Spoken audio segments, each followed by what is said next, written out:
Tribes நேயர்களுக்கு வணக்கம். இன்றைய நிகழ்ச்சியில் நம்மோடு பேச திரு கரிகாலன் அவர்கள் இணைந்துள்ளார். வாருங்கள் அவரோடு பேசுவோம். வணக்கம். வணக்கம் அரவிந்த்.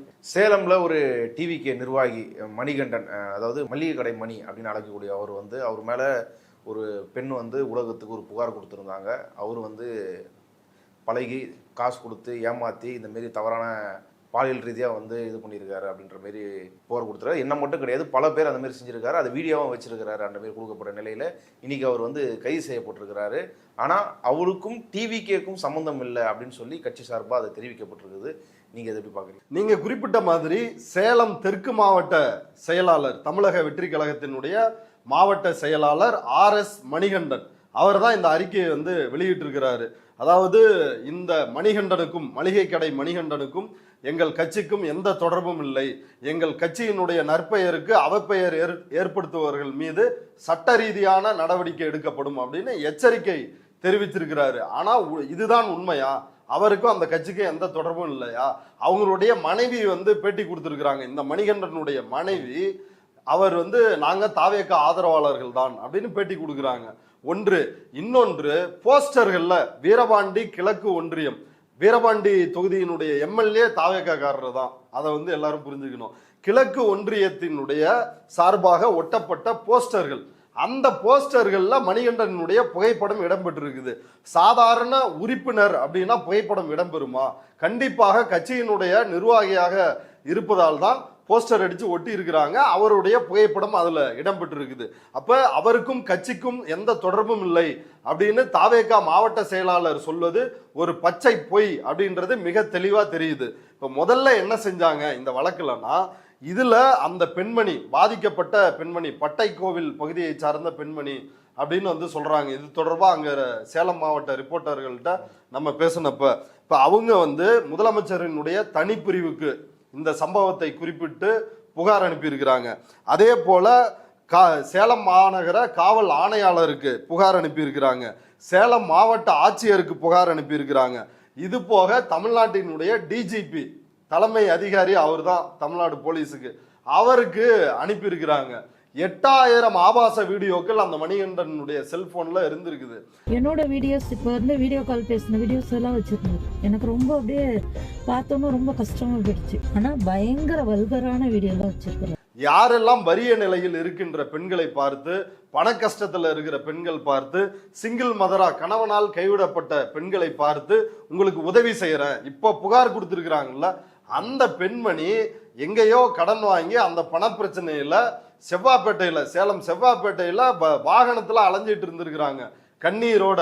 அப்ப போய் ஆதரவா பேசுற மாதிரி பேசி நம்பர் வாங்கி அதற்கு பிறகுதான் இந்த பாலியல் லீலைகள்ல ஈடுபடுறாரு. அவங்கள்ட்ட வீடியோ கால் பேசுறாரு. அந்த வீடியோ காலை பதிவு செஞ்சு வச்சுக்கிறாரு. வாமா நம்ம தனியா ஹோட்டலுக்கு போவோம்னு கூட்டு போறப்பதான் தற்செயலாக இவர் இல்லாத நேரத்தில் அவருடைய போனை பார்க்கிறப்பதான் இத்தனை ஆபாச வீடியோக்கள் இருக்குது. கிட்டத்தட்ட அவங்களே அந்த வீடியோல சொல்லிருக்கிறாங்க 50க்கும் மேற்பட்ட பெண்கள் பாதிக்கப்பட்டிருக்கலாம், கணக்கே இல்லை அப்படின்னு கூட சொல்றாங்க. அப்படி அவங்க புகார் கொடுக்குறாங்க. புகார, இதெல்லாம் அந்த பெண்மணியே சொன்னது, புகார சேலம் காவல் ஆணையாளர் கொண்டலாம்பட்டி போலீஸ் ஸ்டேஷனுக்கு ஃபார்வேர்ட் பண்றாரு. இவரை கூப்பிட்டு விசாரிச்சிருக்கிறாங்க. இவரை கூப்பிட்டு விசாரித்து விட்டு அவருடைய செல்போனில் உள்ள வீடியோக்களை காவல்துறையே அழித்து விட்டது அப்படின்றதா அந்த பெண்மணியினுடைய குற்றச்சாட்டை அழிச்சிட்டு அனுப்பிடுறாங்க. அதற்கு பிறகு நேற்று விடாமல் விஜய்க்கு முட்டு கொடுக்கின்ற ஒரு சேனல் தான் நியூஸ் தமிழ் 24x7. அந்த ரிப்போர்ட்டர் இந்த செய்தியை எடுத்து வெளியிடுறாரு. அவங்க இப்படி ஒரு சில செய்தியை வெளியிடுறதுனாலதான் அரசு கேபிளில் இருந்தும் அவர்களுடைய சேனல் நீக்கப்பட்டது. என்னதான் அவங்க விஜய்க்கு முட்டு கொடுத்தாலும் அவர்கள் நீக்கினாங்க. அது டெக்னிக்கல் ரீசனை அமைச்சர் ராஜ்மோகன் சொன்னாரு. ஆனால் இப்படி செய்தி பெருசாயிருச்சு. எல்லாரும் சமூக வலைதளங்கள்ல இவர் மேல நடவடிக்கை எடுக்க மாட்டீங்களா? மீண்டும் ஒரு பொள்ளாச்சி சம்பவமா? 50க்கும் மேற்பட்ட பெண்கள் பாதிக்கப்பட்டுட்டாங்களா? 8000 ஆபாச வீடியோக்களா? அப்படின்ற கேள்வி எழுந்து அது ஒரு விவாதமாக மாறிய பிறகுதான் இந்த கைது நடவடிக்கை அப்படின்றது நடக்குது. இப்ப கைது நடவடிக்கை முடிஞ்ச உடனே என்ன பண்ணிட்டாங்க அப்படின்னா, கட்சிக்கு எங்களுக்கு எந்த தொடர்பும் இல்லை. இது ஒரு டிபிக்கல் பாஜக மெத்தடு. எப்படி RSSல உறுப்பினர் கார்டு கொடுக்க மாட்டாங்களோ அதே போல தாவேகாவும் ஆன்லைன் உறுப்பினர் சேர்க்கை நடத்தினாங்க. அதனால அவர் உறுப்பினரா இல்லையா, அவர் நிர்வாகியா இல்லையா அப்படின்றத யாராலையும் நிரூபிக்க முடியாது. பிரச்சனை பெருசான உடனே எங்களுக்கும் அவருக்கும் எந்த சம்பந்தமும் இல்லை அப்படின்னு வந்து கழட்டி விட்டுருக்கிறாங்க. இது டிபிக்கல் பாஜக மெத்தடு. அது மட்டும் இல்லாமல் அவருடைய மனைவி அவங்க வந்து பேட்டி கொடுக்குறாங்க, என்னுடைய கணவர் எந்த தவறுமே செய்யல அப்படின்னு. சப்போஸ் அதுல தப்பான வீடியோ ஆதாரம் இருந்திருந்தா அப்பயே அவரை உட்கார வச்சு விசாரிச்சிருக்கணும். போன் ஏன் கையில கொடுத்தாங்க? டிவிகேக்கு சப்போர்ட் பண்றோம்னு தெரிஞ்சு ஏற்கனவே எங்களுக்கு ஃபர்ஸ்ட்ல இருந்தே பெரிய இஷ்யூ போயிட்டு இருக்கு. நிறைய பேர் எல்லியோன்னு மாட்டி விட்டுருவோம், ஆன்ஸ் கேஸ்ல மாட்டி விட்டுருவோம். அது நாங்க ஆன்ஸே விற்கிறது இல்லை, எதில் என்னத்தான் பண்ணுவாங்கன்ட்டு நாங்க தைரியத்துல நாங்க இருந்தோம். நாங்க டிவிகேக்கு எந்த ஒரு பொறுப்புலையும் நாங்க இல்லை, ஆனா சப்போர்ட் மட்டும்தான் நாங்க பண்ணோம். தப்பான பொய்யான விஷயம் போயிட்டு இருக்கு. எனக்கு என் புருஷனை பத்தி எனக்கு தெரியாது. ஏற்கனவே அவர் மீது குட்கா, பான்பராக் போன்ற அரசால் தடை செய்யப்பட்ட போதை பொருட்களை அவர் வந்து விற்பனை செஞ்சுட்டு இருந்திருக்கிறாரு. 10க்கும் மேற்பட்ட ஸ்டேஷன்ல அவர் மேல புகார் இருக்குது. சேலம் அன்னதானப்பட்டி போலீஸ் ஸ்டேஷன், இப்படி பல ஸ்டேஷன்ல அவர் மீது வழக்கு நிலுவையில் இருக்குது. இப்படிப்பட்ட ஒரு குற்றவாளியை இன்றைக்கு கைது செய்த பிறகு எங்களுக்கு அதுக்கும் சம்பந்தம் இல்லைன்றதும், அந்த பெண்மணியை வைத்து ஒரு நெரேட்டிவை, அந்த மணிகண்டனுடைய மனைவியை வைத்து என் கணவர் யோக்கியம் அப்படின்னு ஒரு நெரேட்டிவை வந்து கிளப்பி விடுறதும், அதுதானே இந்த பாம்பு தினேஷ் விவகாரத்திலையும் தாவேக்கா வந்து பண்ணாங்க. 10 வயது சிறுமியை பாலியல் வன்கொடுமை செய்த நபரை காப்பாற்றுவதற்காக என் கணவர் அப்படி செய்யல, திமுக தான் அதுக்கு காரணம் அப்படின்னு அதை திசை திருப்பி விட்டாங்க. இப்ப நம்முடைய கேள்வியே என்ன அப்படின்னா, நேற்று அந்த பெண்மணி, பாதிக்கப்பட்ட பெண்மணி வைத்த குற்றச்சாட்டு இவர் மட்டும் கிடையாது. இவர் இப்படி ஆபாச வீடியோக்களை எடுத்து அவங்கள்ட்ட அந்தரங்கமா தனியா இருக்கிற வீடியோக்களை, நிர்வாண வீடியோக்களை எடுத்து வச்சுக்கிட்டு என்னோட மட்டும் இல்லாம என்னோட ஃப்ரெண்ட்ஸ் கூடயும் நீங்க வந்து டைம் ஸ்பெண்ட் பண்ணணும் அப்படின்னு அவர் தொடர்ந்து பிளாக்மெயில் பண்ணியிருக்கிறாரு அப்படின்றதுதான் அந்த பெண்மணி வச்ச குற்றச்சாட்டு. ஒரே ஒரு மணிகண்டன் அவரை மட்டும் அரெஸ்ட் பண்ணிட்டு அவரை கூட இருக்கிற கேங்கை காப்பாற்றுவதற்கான ஒரு முயற்சியில் காவல்துறை ஈடுபடுகிறதா அப்படின்ற கேள்வி வருது. ஏன்னா இந்த பெண்மணியவே நீ ஏன் கூட அட்ஜஸ்ட் பண்ணலாம் பரவாயில்ல, ஏன்னா இவரோட செல்போன்ல இருக்கிற வீடியோவை பார்த்துட்டு அவங்க தெரிச்சு ஓடி வந்துடுறாங்க. நீ ஏன் கூட இருக்கலனாலும் பரவாயில்ல, என்னோட ஃப்ரெண்ட்ஸ் நிறைய பேர் இருக்கிறாங்க, அவங்களுக்கு நான் இன்ட்ரடியூஸ் பண்றேன், நீங்க அவங்க பணமும் தந்து உனக்கு ஹெல்ப் பண்ணுவாங்க, ஏன்னா இவங்க வந்து சிங்கிள் மதர், கணவரால் கைவிடப்பட்ட பெண், ஹெல்ப் பண்ணுவாங்க அப்படின்னு புது நம்பர்ல, ஏன்னா இவரோட பழைய நம்பர் பிளாக் பண்ணிடுறாங்க அந்த அம்மா, புது நம்பர்ல போய் கன்வின்ஸ் பண்ண ட்ரை பண்ணிருக்கிறாரு இந்த மணிகண்டன். அப்ப இதை தீர விசாரிக்க வேண்டும். ஏன்னா சேலத்துல தாவேக்கா அமைச்சர் ஒருத்தர் இருக்கிறார், சேலம் பார்த்திபன். அந்த அமைச்சர்களுடைய இன்ஃப்ளூயன்ஸ் வந்து இதுல இருக்குதா? இந்த வீரபாண்டி தொகுதியினுடைய எம்எல்ஏவும் தாவேக்காவை சார்ந்தவர், அவருடைய இன்ஃப்ளூயன்ஸ் வந்து இருக்குதா? மற்ற குற்றவாளிகள்லாம் யார் அப்படின்றத காவல்துறை முறையாக விசாரிக்க வேண்டும். சும்மா ஒரு நபரை கைது பண்ணிட்டு அவருடைய நண்பர்கள் யார், அவருடைய அந்த கேங் யார் அப்படின்றத விசாரிக்கணும். 8000த்திற்கும் மேற்பட்ட அந்த வீடியோக்கள் எப்படி அவரோட செல்ல வந்துச்சு? 50 பெண், இந்த பாதிக்கப்பட்ட பெண் வந்து குற்றஞ்சாட்டி இருக்கிறாங்க. 50 தானா? அவர்கள்லாம் யார் அப்படின்னு அவர்கள்ட்டையும் புகாரை பெற்று கடுமையான நடவடிக்கையை இந்த குற்ற கும்பல் மீது எடுக்கணும். இதுக்கு 4 நாள் முன்னாடியில இருந்தே ஒரு இஷ்யூ வந்து தீர்க்கப்படாம அரசு கிட்ட கோரிக்கை வச்சுட்டு இருக்கிறாங்க பாதிக்கப்பட்டவங்க. அவங்களே வந்து டிவிகேவோட முன்னாள் நிர்வாகியா இருந்துக்கிறாங்க, ஸ்ரீவைகுண்டம் தூத்துக்குடி பகுதியை சேர்ந்தவங்க. அவங்க இன்னைக்கு நெல்லை திருநெல்வேலி டிஐஜி கிட்ட வந்து புகார் கொடுத்துருக்காங்க. அதாவது அவங்க ஏற்கனவே தொடர்ச்சியாக வைக்கிற குற்றச்சாட்டு என்னன்னா, எனக்கு நடந்த கொடுமைக்குல எம்எல்ஏ சரவணனுக்கும் வந்து தொடர்பு இருக்குது, அதனால அவர் மீது விசாரணை நடத்தணும், அவர் மீது என்ன நடவடிக்கை அது உரிய நடவடிக்கை எடுக்கணும், இதை நான் அமைச்சர்கள்கிட்டையும் சொல்லிட்டேன், எல்லார்கிட்டையும் சொல்லிட்டேன்றது தான் மீண்டும் மீண்டும் வலியுறுத்திருக்கிறாங்க. அந்த கேஸ் என்னவா போயிட்டு இருக்குது? இப்ப தேர்தலுக்கு முன்னாடி ஆதவ அர்ஜுனா, விஜய் எல்லாருமே, தாவேக்காவை சார்ந்த அத்தனை பேருமே தமிழ்நாட்டில் பெண்களுக்கு பாதுகாப்பில்லை, போதைப் பொருள் கலாச்சாரம் பெருகிவிட்டது, இதை தான் தொடர்ச்சியா வந்து குற்றச்சாட்டை வச்சாங்க. அதே ஆதவ அர்ஜுனா கிட்ட தான் போய் இந்த ஸ்ரீவைகுண்டத்தை சார்ந்த இந்த பாதிக்கப்பட்ட பெண், இவங்களும் கணவனால் கைவிடப்பட்ட ஒரு சிங்கிள் மதர், 2 குழந்தைகளுக்கு தாயார், இவங்களும் அவர்கிட்ட தான் போய் புகார் மனு கொடுத்துருக்காங்க. சமூக நலத்துறை அமைச்சர் ஒரு பெண்மணி, அவங்க ஜெகதீஸ்வரி, அந்த அவங்கள்ட்டையும் வந்து போய் புகார் கொடுத்துருக்காங்க தாவேக்கா அமைச்சர். இவங்க 2 பேரும் புகாரை வாங்கி வச்சுக்கிட்டு எந்த வித நடவடிக்கையும் எடுக்கல. இதுலயும் பிரச்சனை வெளியே ஊடகங்களுக்கு வந்த பிறகுதான் நடவடிக்கை. இதுவும் எப்ப நடக்குது? மே 3ஆம் தேதி நடக்குது. தேர்தல் ரிசல்ட் வர்றதுக்கு ஒரு நாளைக்கு முன்னாடி நடக்குது. இப்ப இந்த விவகாரத்துல என்னன்னா, பாலமுருகன், ஜெயபால் அப்படின்ற 2 டிவிகே நிர்வாகிகள், அவங்க தான் பாலியல் வன்கொடுமை வந்து செய்யறாங்க, மயக்க மருந்து கொடுத்து. அவர்கள் கைது செய்யப்பட்டு விட்டார்கள். ஆனால் அவர்களை கேரளாவில் உள்ள தனது பங்களாவில் பதுக்கி வைத்திருந்த எம்எல்ஏ சரவணன் மீது இப்போ வரைக்கும் நடவடிக்கை இல்லை. எம்எல்ஏ சரவணன் இந்த குற்றம் மட்டும் செய்யல, எம்எல்ஏ சரவணன் கள்ள லாட்டரி வித்துட்டு இருக்கிறார். தமிழ்நாட்டில் லாட்டரி தடை செய்யப்பட்ட ஒரு தொழில்.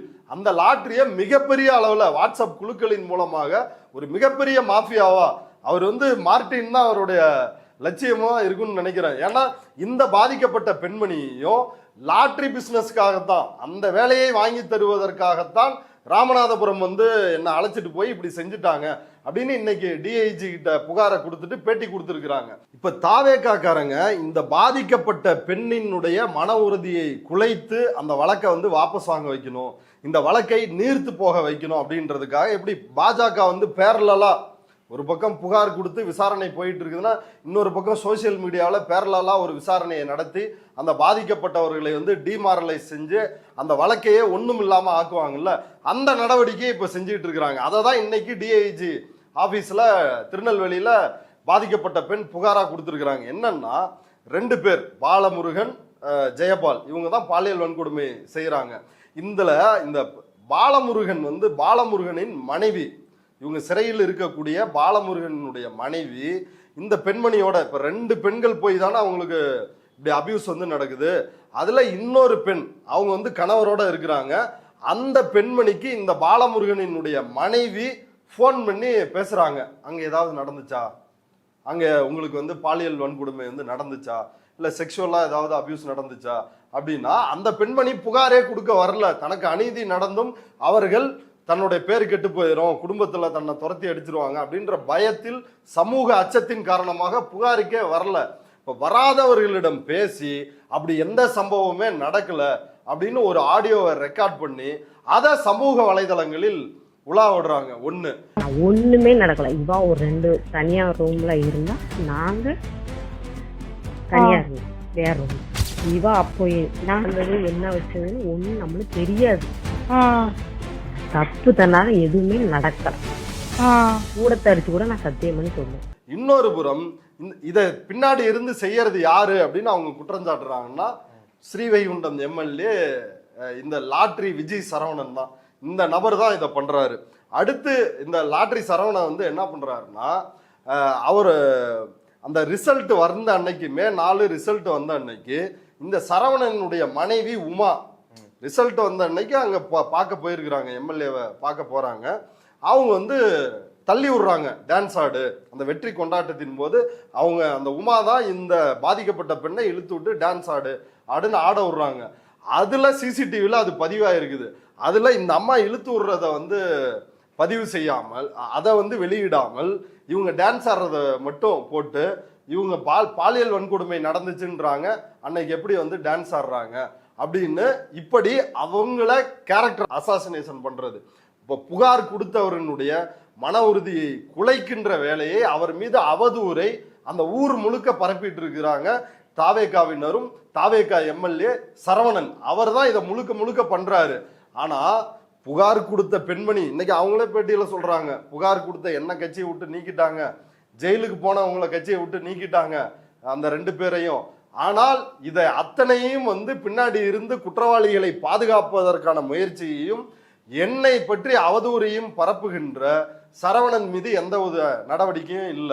ஒரு சரவணன் தானே புஷியானந்த் கிட்ட பேசி, ஆமா அதுதான் அரசு வேலை வாங்கி கொடுத்துட்றேன், இதை பத்தி வெளில பேசாத, முதல்வருக்கும் பேசி கூட உனக்கு வாங்கி கொடுத்துடலான்னு பேசுனது இவரு தான். ஆமா, இப்ப இதுல அந்த பார்ட்டை மட்டும் யாருமே தீவிரமா விவாதிக்கிறது இல்லை. ஊடகங்கள்ல இந்த பிரச்சனையை பேசுபவர்கள் கூட அதான் கைது பண்ணிட்டாங்களே 2 பேரையும். அந்த சரவணன் கொடுத்த பேட்டி, அதை 2 பேரையும் கைது பண்ணிட்டாங்க. யார் வேணாலும் என் அலுவலகத்துக்கு வருவாங்க, என் கூட வந்து போட்டோ எடுத்துக்குவாங்க, அவங்களோடலாம் இன்னும் எனக்கு தொடர்பு இருக்க முடியுமா அப்படின்னு, அவங்களோடலாம் எனக்கு தொடர்பு இருக்குன்னு சொல்ல முடியுமா? இதே தான் செங்கோட்டையன் சொன்னாரு. வின்ஸ்டார் சிவகுமார் நூற்றுக்கணக்கான பேர் தற்கொலை பண்ணிட்டு செத்து போயிருக்கிறான். அந்த ஆளு ரியல் எஸ்டேட் பண்றேன், என்கிட்ட வந்து பணத்தை கொடுங்க, 10 இப்போ 100 ஆக்குறேன் அப்படின்னு லோக்கல்ல இப்போ கொங்கு பகுதிகளில் இந்த மாதிரி பல கிரிமினல் வேலைகள்ல வந்து ஏமாற்று ஈமுக்கோழி இந்த மாதிரி பல பிஸ்னஸ் வரும். அப்படி ஒரு பிஸ்னஸ் பண்ணால்தான் அந்த சிவகுமார். அவரை பார்த்து அவர் வந்து அமைச்சருக்கு சால்வ் போடுறாரு, அமைச்சர் பதிலுக்கு அவருக்கு சால்வ் போடுறாரு, அவருக்கும் எனக்கும் தொடர்பு இல்லைன்ட்டாங்க. அடுத்து பார் நாகராஜன் பொள்ளாச்சி பாலியல் வன்கொடுமை செஞ்ச அந்த கும்பலை சார்ந்தவன், அவனுக்கும் எனக்கும் சம்பந்தம் இல்லை அப்படின்ட்டாங்க. அதே போல விஜய் சரவணன் இவர்களுக்கும் எனக்கும் சம்பந்தம் இல்லை அப்படின்னு வந்து சொல்லிட்டாரு. ஆனால் யார் பேரை பயன்படுத்தி இருக்கிறாரு? இந்த பிரச்சனையை வெளியே சொல்லாதமா, புசி அண்ணங்கிட்ட சொல்லி விஜய் அண்ணங்கிட்ட பேசி உனக்கு கவர்மெண்ட் வேலை வந்து வாங்கி தரேன். என்னோட பேண்டை கலட்டினாரு. அப்போ நான் தடுக்கிறேன், ஆள் ஷவுட் ஆனதுனால என் மேலே விழும்போது என்னால் வந்து அவரை தடுக்கவே முடியலை. தள்ளி தள்ளி பார்க்குறேன், முடியல. இவர் மாற்றி அவன் விடிய காலம் எழுந்திரிச்சு நான் சத்தம் போடுறேன். ஏன்னா நான் ஒரு பெண்ணை நம்பி வந்ததுக்கு எனக்கு நீ நம்பிக்கை துரோகம் பண்ணுறேன்னு கேட்டதுக்கு அவன் நீ வெளியில் சொன்னேன்னா உன்னை மிரட்டிடுவேன், சரவணன் தானே கூட்டு வர சொன்னார், நீ நியாயம்லாம் சரவணன்ட்ட போய் கேட்டுக்கோன்னு சொல்லிட்டாரு. திரும்ப நான் வீட்டுக்கு வந்து மறுநாள் ரிசல்ட் நான் யார்ட்டையுமே சொல்லலை. 2-3 நாள் கழிச்சு நான் சரவணன்டையே கேட்டேன், அடே நீ வந்து இப்படி சொல்லி கூட்டு போனானேன்னு கேட்டதுக்கு, அக்கா நீங்கள் இதெல்லாம் போட்டுட்டு பெருசுப்படுத்தாங்கக்கா, புசியண்ணன்ட்ட சொல்லி விஜயண்ணன்ட்ட சொல்லி ஒரு வேலை வாங்கி கொடுத்து சரி பண்ணிடலான்னு சரவணனே ஏன்ட்ட தொலைபேசியிலே சொன்னார். இது எவ்வளவு கேடுகட்ட வேலை, இது அப்படியே ஒரு பாஜக செய்கிற வேலை. அதை செஞ்சுட்டு இன்னைக்கு அந்த அம்மா வெளியில வந்து துணிச்சலா புகார் கொடுத்துருக்காங்க. இதுக்கு உறுதுணையா இருக்கிறது எல்லாமே வந்து விஜி சரவணன்கிறவர் தான். அவர் இப்போதைய சட்டமன்ற உறுப்பினர், சிறுவைகுண்ட சட்டமன்ற உறுப்பினர்.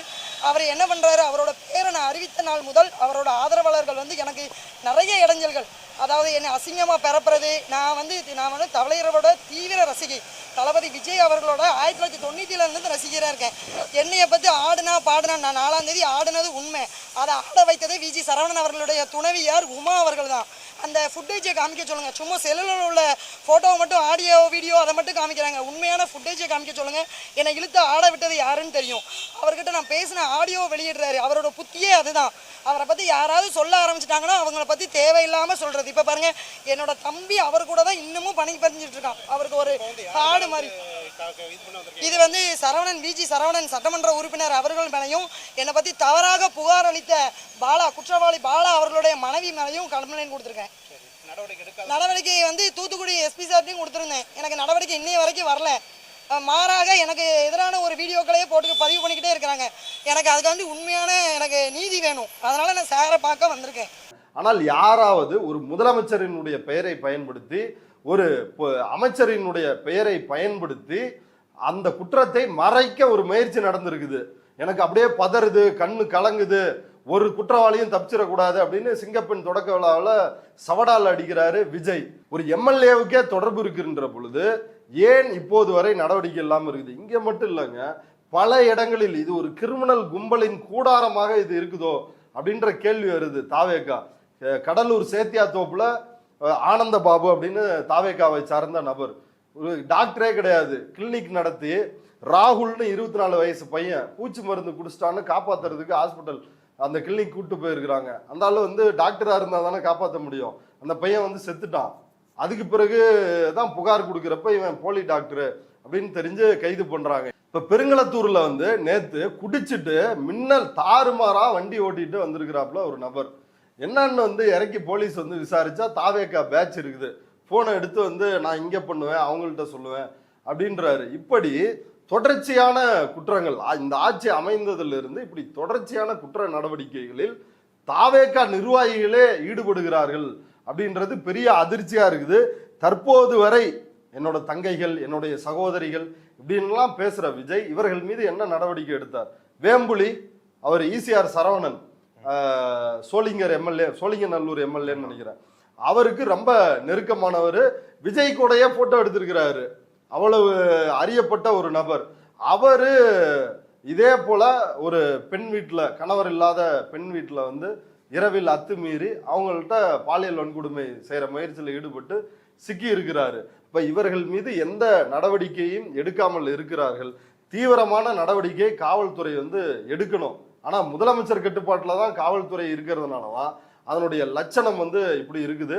முதல்வர் இதுக்கெல்லாம் வாய் திறப்பாரா அப்படின்றது தெரியல. ஏன்னா எதிர்கட்சி தலைவரே அறிக்கை விட்ட பிறகும் எம்எல்ஏ சரவணன் மீது நடவடிக்கை எடுங்கன்னா இப்ப வரைக்கும் வந்து அமைதியா இருக்கிறாங்க. மட்டும் இல்ல, அவரு இவங்க சிபிஎம்ல இருந்தே அதை அறிக்கை விட்டாங்க. அதிமுக எடப்பாடி பழனிசாமி அவரும் அறிக்கை விட்டுருக்காரு. எதுக்கும் எந்த ரெஸ்பான்ஸும் கிடையாது. இப்ப இதற்கு இப்போது வரை தமிழ்நாட்டில் எந்த ஒரு அரசியல் கட்சியும் போராட்டம் நடத்தாம இருக்கிறாங்க. இப்ப திமுகவும் இப்போ அறிக்கை விடுவதோட மட்டும் இல்லாமல் இதுக்கு வந்து போராட்டம் நடத்தணும். போராட்டம் நடத்தி சரவணன் மீது நடவடிக்கை எடுக்க வைக்கணும். அங்கே ஒரு மணிகண்டன் தானா? ஏன்னா அது ஒரு பொள்ளாச்சி பாலியல் சம்பவம் போல ஒரு கொடூர சம்பவம் அப்படின்றதான் அந்த விவரங்களை எல்லாம் பார்க்கும் பொழுது தெரியுது. இப்போ மற்ற குற்றவாளிகளையும் கைது செய்வதற்காக எதிர்க்கட்சிகள் வந்து போராட்டத்தை நடத்தணும். இவ்வளவு நேரம் பல்வேறு செய்திகள் குறித்து உங்கள் கருத்துக்களை பகிர்ந்து கொண்டதுக்கு நன்றி. நன்றி.